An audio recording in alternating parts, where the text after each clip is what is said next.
Député de Chambly-Bordua. Merci, Mme la Présidente. Merci. Quand j'ai su que j'allais avoir l'opportunité de me prononcer sur le projet de loi C-38, j'ai passé à travers un nombre quasiment interminable de courriels et de lettres qu'on a reçus à mon bureau, où est-ce que les gens se prononçaient contre le projet de loi.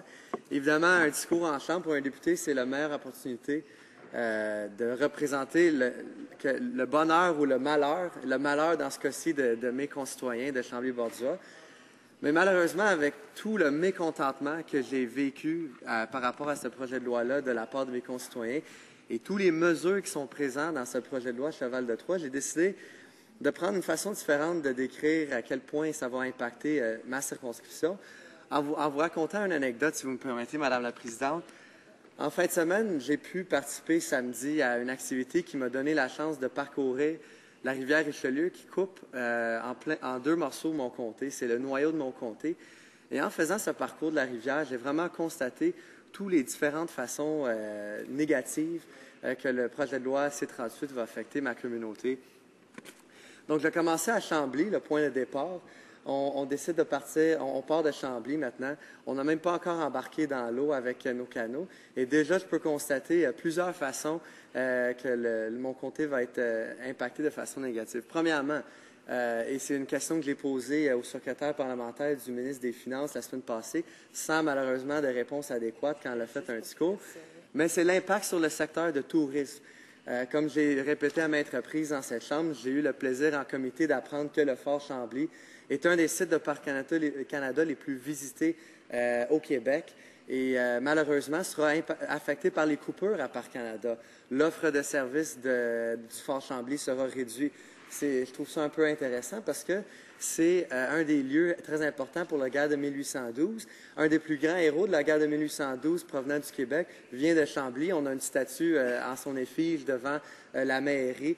C'est le colonel Salaberry. Il y a même une rue nommée après lui et pourtant, on va couper ce site de patrimoine et l'offre de services offerts par ceux-ci.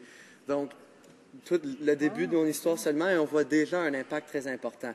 Évidemment, toutes les entreprises qui entourent la région, les restaurants, les organismes locaux, tous ces places-là, tous ces gens-là et le service qu'ils offrent dans la communauté vont être affectés de façon négative en vue de ces coupures-là. On pourrait même parler du festival de bière à Chambly, qui se tient au lieu du Fort Chambly. Les gens visitent le fort en même temps et c'est tout à fait la période d'année, la période automne, que les gens de Parc Canada m'ont dit va être affectée en premier lieu par ces coupures-là. Donc, voici un des impacts très importants. Ensuite, on embarque dans l'eau, on embarque dans nos canots et on passe à côté de deux pancartes très importantes. Des pancartes qui disent « Attention, pipeline ». C'est la pipeline Montréal-Portland. Une pipeline que mon prédécesseur, des problèmes ont été soulevés par mon prédécesseur dans cette Chambre par rapport à cette pipeline-là, parce qu'ils vont renverser les puits.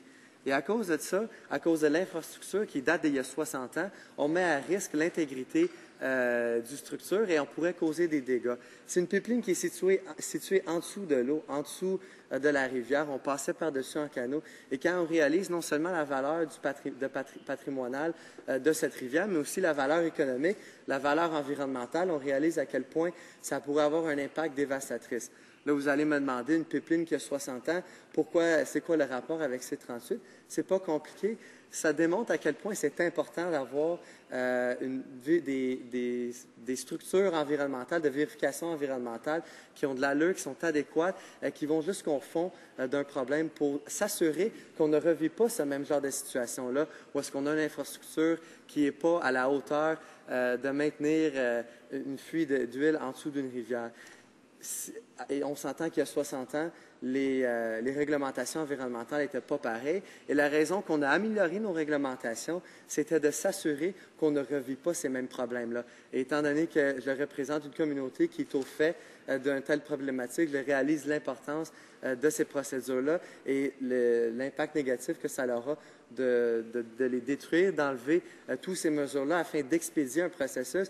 On ne peut pas expédier la protection environnementale parce que c'est une protection qui aura un impact pendant des générations. On voit chez nous, ça fait 60 ans de ça, Madame la Présidente. 60 ans, ce n'est pas un projet de pipeline comme avec Enbridge qui va avoir lieu dans les 5 à 10 prochaines années qui est important. Quand on parle de 60 ans, c'est presque une vie, Madame la Présidente. Donc là, on continue notre parcours en canot et on fait un arrêt. On fait un arrêt pour faire une cérémonie avec des gens des Premières Nations parce que, Madame la Présidente, je devrais mentionner, ce festival, qui est le Festival des voitures d'eau, est organisé pour célébrer la descente qui a été faite par les Iroquois avec Samuel de Champlain à partir du lac Champlain jusqu'à Québec. Et en faisant cette descente, pour célébrer ce patrimoine-là, on a participé dans une prière avec des gens de la Première Nation, des gens de la Maison amérindienne, de la municipalité de Mont-Saint-Hilaire dans mon comté.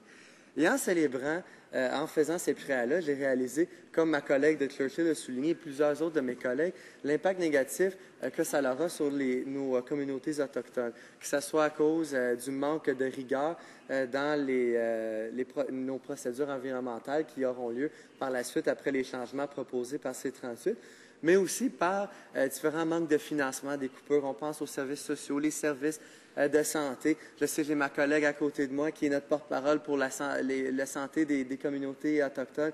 Ça, c'est des services qui seront impactés. Pas juste ça, Madame la Présidente, mais quand on fait d'autres coupures, ça met encore plus de poids sur les gouvernements provinciaux qui voudraient peut-être aider leurs communautés autochtones, mais qui seront encore de moins en moins en mesure de le faire. Donc, juste en faisant une prière, Madame la Présidente, avec ces communautés-là, j'ai réalisé de plus en plus les différents impacts que ça va avoir sur les communautés.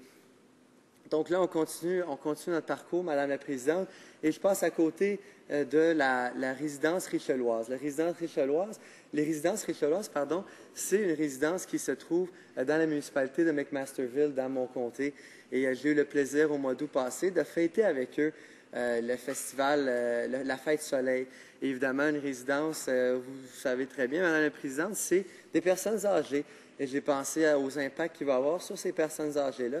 Ces personnes âgées-là qui me disaient toujours, on était tellement fiers de vous et votre ancien chef, et maintenant, évidemment, le nouveau chef, le député d'Outremont, mais aussi M. Layton à l'époque. Pourquoi il était si fier de lui? Parce qu'il parlait de la dignité de nos aînés, une dignité des aînés qui était apportée par cette fête et par cette résidence, mais malheureusement, une dignité qui n'est pas apportée avec les coupures et avec les mesures proposées dans le projet de loi C-38. J'ai pensé à ces gens-là, Madame la Présidente, et j'ai pensé qu'ils nous ont demandé de défendre farouchement leur dignité, leurs droits. Et si je peux faire une parenthèse là-dessus, Madame la Présidente, c'est pour cette raison que ça ne me gêne pas du tout quand les députés en face, les membres du gouvernement, parlent de comment on a essayé d'arrêter cette législation, d'empêcher cet acte antidémocratique et de permettre un vrai débat avec la séparation des différents des supposées différentes législations qu'on devrait trouver dans ce projet de loi-là, qui devrait évidemment composer plusieurs législations et non seulement un projet de loi d'implémentation du budget. Et quand on s'est levé à presque 160 fois dans cette Chambre la semaine passée, Madame la Présidente, ça ne me gênait pas du tout d'avoir entamé ce processus-là, de s'être battu de cette façon-là, parce que je sais que ces gens-là, Madame la Présidente, que j'ai rencontrés l'été passé, auraient été fiers parce que c'est de cette façon-là qu'on défend leur dignité. Donc là, notre parcours continue, Madame la Présidente. On continue de notre trajet en canot le long de la rivière et on arrive enfin à notre destination. Et j'ai encore eu une pensée pour la question d'environnement parce qu'on est arrivé à la Pointe-Valène. La Pointe-Valène, c'est un endroit, une boisée dans la municipalité d'Otterburn Park, qui est justement dont les citoyens se battent pour de défendre. Et évidemment, on peut encore revenir sur les mêmes points que j'ai déjà fait sur la protection de l'environnement, Madame la Présidente. Mais en partant, après mon départ, en allant chez nous, j'ai passé à côté aussi de plusieurs entreprises qui font du travail saisonnier. Et des entreprises, des gens, des propriétaires de ces entreprises-là qui sont venus nous visiter à notre bureau pour nous expliquer l'impact que ça leur a. Et je trouve ça extrêmement intéressant, Madame la Présidente, et je vais terminer là-dessus. Et on voit bien comment je n'aurais pas pu passer à travers tous les courriels que j'ai eus. J'ai même pas eu le temps de passer à travers mon histoire au complet. Mais ces gens-là sont venus nous voir et ça prouve, contrairement à ce que prétend le gouvernement, que c'est pas juste les citoyens, c'est pas juste les employés qui sont impactés, mais aussi les employeurs, les gens qui contribuent en travail d'équipe avec les employés pour faire accroître notre économie, faire accroître notre patrimoine, notre environnement, qui fait en sorte qui crée la beauté de la région que je représente, qui me rend si fier de le représenter. Donc, c'est pour ça que je m'oppose au projet de loi C-38, Madame la Présidente, et c'est pour ça qu'on va continuer de le faire. C'est pour ça que je suis fier des gestes que nous avons posés comme opposition officielle jusqu'à présent. Merci, Madame la Présidente. Questions and comments? Questions et observations? Le député d'Edmonton-Strathcona. Merci, Madame la Présidente.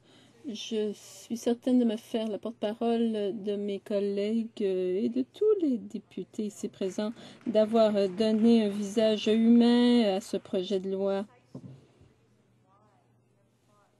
Voilà précisément pourquoi nous avons tant insisté pour que ce projet de loi soit scindé en différentes parties afin que les Canadiens puissent faire part de leur vue à leurs députés. Madame la Présidente, le député a fait allusion aux gens avec qui je travaille depuis 4 ans, les Premières Nations qui veulent se faire entendre, qui veulent avoir voix au chapitre lors des évaluations environnementales qui touchent leur territoire. Peut-être que le député pourrait nous en dire un peu plus sur son voyage en canot. Et je le remercie sincèrement de son discours.